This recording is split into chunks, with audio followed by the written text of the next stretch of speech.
Сәлеметсіздер ме, құрметті оқушылар.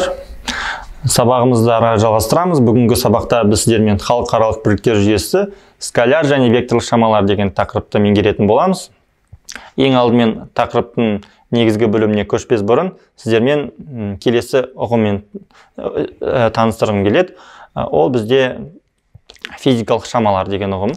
Физикалық шамалар деген сол бақыланып жатқан құбылыстардың сандық сипаттамасы болып табылады. Немесе заттардың қасиеттерінің сандық сипаттамасы. Енді кез келген біздің физикада негізгі ғылыми әдістің бірі біз эксперимент дегеннен кейін экспериментті өлшеу үшін арнайы құралдар қолдану мүмкін. Бірақ құралдарды қолдану үшін біз олардың өлшем бірліктерін білуіміз қажет. Халықаралық бірліктер жүйесінде негізгі өлшем бірліктерге тоқталмас бұрын ерте кезде әр халықтың өзінің өлшем бірліктері болғандығы туралы айтып кеткім келеді. Мысалы, қазақ халқында ұзындықтың өлшем бірлігі ретінде бізде құлаш, сүйем, қарыс, шақырым деген өлшем бірліктер қолданылса, ал орыс халқында бізде верста, сажын деген өлшем бірліктер қолданылды. Ал ағылшындарда ұзындықтың өлшем бірлігіне миля, ярд, дюйм сияқты өлшем бірліктерді қолданған болатын. Бірақ та әр халықтың өзінің өлшем бірлігін қолдану ол сауда-саттықта және өнеркәсіпте нұсқан келдірді, яғни кедергі жасады оның дамуына. Сол себептен 1793 жылы бізде ұзындықтың метрлік жүйесін енгізу туралы шешім қабылданды. Кейінірек ұзындықтың метрлік жүйесін басқа елдер қабылдағаннан кейін халықаралық бірліктер жүйесін енгізу туралы шешім қабылданған болатын 1960 жылы. Соның нәтижесінде халықаралық бірліктер жүйесінде негізгі 7 өлшем бірлік енгізілді эталон ретінде. Оларға метр, килограмм, секунд, ампер, кельвин, моль, канделаны айтып кетуге болады. Жалпы 7. Бүгінгі сабақта сіздерге көрсететін ол ұзындық өлшем бірлігі метр, килограмм және секунд деген өлшем бірліктерге тоқталғым келеді. Ұзындықты, яғни кез келген физикалық шаманы белгілену болу керек. Мысалы, ұзындықтың белгіленуі L әрпімен белгілейді. Бұл бізде L ұзындық. Қысқаша өлшем бірлігін метр деп жазады.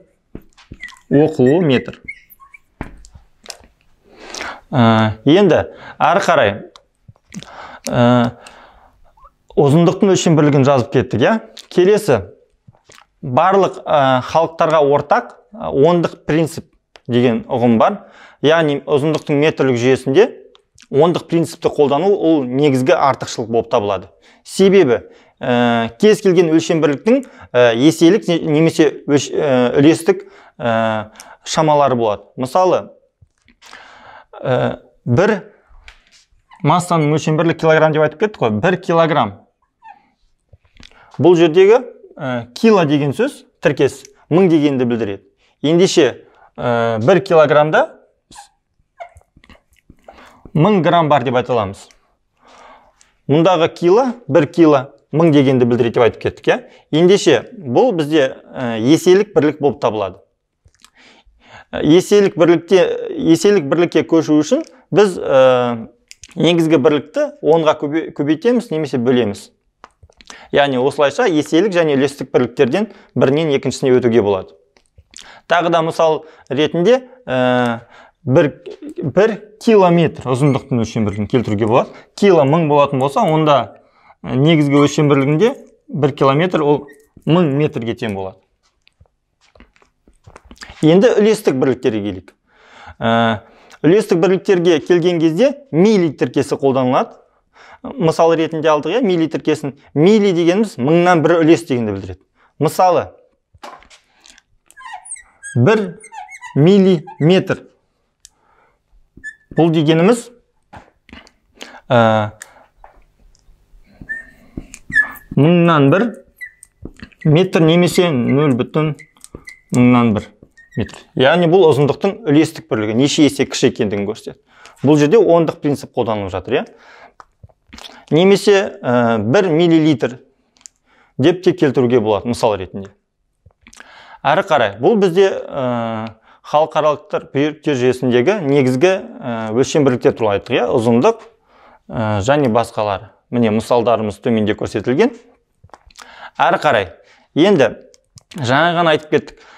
Жалпы шамалар, физикалық шамалар екі түрге бөлінеді. Міне тақырыптың екінші көріп тұрсыздар, екінші атауында скаляр және векторлық шамалар деген.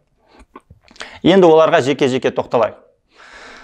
Скалярлық шамалар дегеніміз, ол қандай да бір сандық мәні ғана бар шамаларды айтамыз. Оған мысал ретінде уақытты, массаны, температураны келтіруге болады. Векторлық шамалар дегеніміз ол сандық мәнінен бөлек қандай да бір кеңістікте бір бағыты болады. Мұндай шамаларды векторлық деп атаймыз. Векторлық шамаларға мысал келтіретін болсақ, оған бізде жылдамдық, орын ауыстыру жатады. Енді оған белгілі бір мысал келтірейік. Қандай да бір бізде бір дене бар дейік. Осы денені біз қандай да бір күш түсіре отырып тартамыз дейік. Осы кезде біз қай бағытта тартатынын көрсетеміз. Яғни бізде бұл жерде күштің белгіленуі F әрпімен белгіленеді, және де ол векторлық шама болғандықтан жоғарына бағдарша қойылады. Және де күштің қайда қарай бағытталғандығын көрсетеді. Ендеше векторлық шамалар туралы айтқан кезде біз олардың сандық мәнін ғана емес, сонымен қатар олардың қайда қарай бағытталғандығын да ескергеніміз дұрыс болады. Енді бүгінгі сабағымызға қатысты жалпы қорытынды жасайтын болсақ, бүгінгі сабақтан біз қандай жаңа ақпарат өзімізге алдық? Бірінші, ол халықаралық бірліктер жүйесі ұғымы туралы, және де кез келген өлшем бірліктің эталоны ретінде қандай өлшем бірлік алатындығы айттық. Соның ішінде негізгісі осы курста сіздерге қажеттісі ол ұзындық, өлшем бірлігі метр, уақыт, өлшем бірлігі халықаралық бірліктер жүйесінде секунд, және де дененің массасының өлшем бірлігі халықаралық бірліктер жүйесінде ол килограмм. Және де біздің физикалық шамалардың екі түрі туралы айтып кеткен болатынбыз, векторлық және скаляр шамалар. Жалпы бүгінгі сабақта осы. Назар қойып тыңдағандарыңыз үшін рахмет. Келесі кездескенше сау болыңыздар.